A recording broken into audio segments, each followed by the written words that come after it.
Before we dive in, let's first have a quick look at what's actually new in Ozone 10. Might be handy to know the things that you can put to good use if you're not into mastering all that much yet, although we're going to try and change that, of course.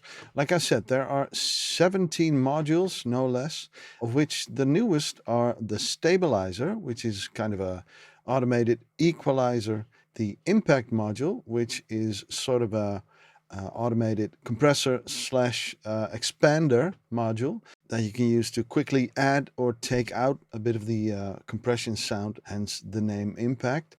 And the master assistant. If you've used Ozone before, then you already know about the mastering assistant, which is located at the top of the window right here.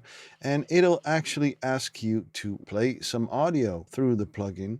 And based on that, based on what it's hearing, it'll figure out what may be the best processing for the track. Try to see it as AI, artificial intelligence. Of course, there's been tons of research by Isotope of all these music genres that we have in the world.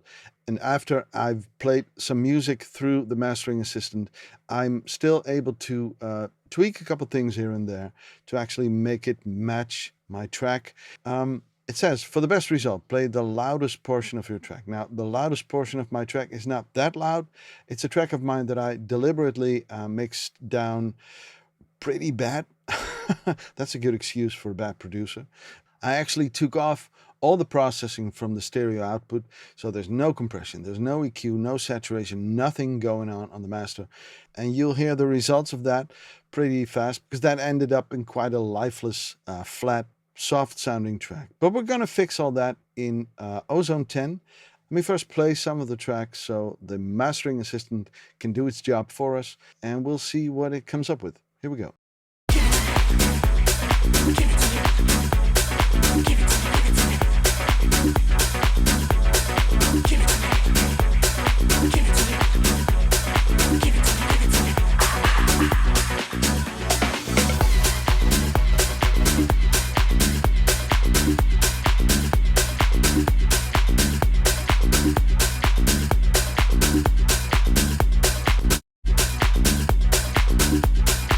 So this here is the result of the mastering assistant. It seems to have picked reggae as the genre, which is surprising.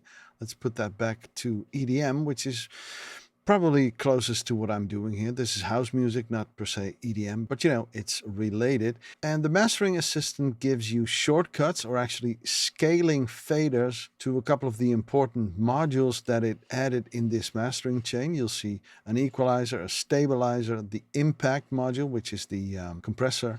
And if you go back to the assistant, here's the slider for the EQ, here's the slider for the stabilizer, here's the dynamics match part, which allows me to scale the dynamics of the impact module and the maximizer, which is now turned off, of course, and the imager also. So let's have a listen to what it thinks it should sound like, I guess.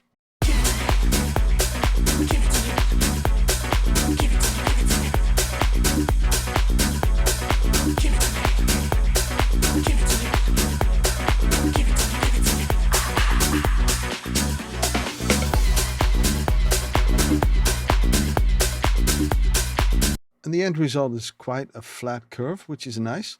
So it's actually doing quite a good job, I think, although I'm not too sure about the impact module or the EQ. Let's have a quick look at what it actually did in the equalizer. Wow, big boost in the mid frequencies there. The stabilizer is a dynamic EQ. Let's have a look at what that does. And the impact module.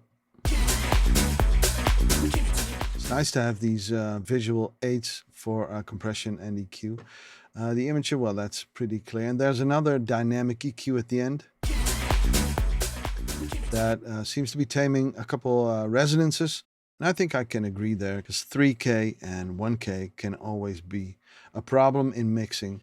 Not sure if I would actually use this result, but it can be a nice ballpark that you can actually use as a starter and then maybe start tweaking the different modules.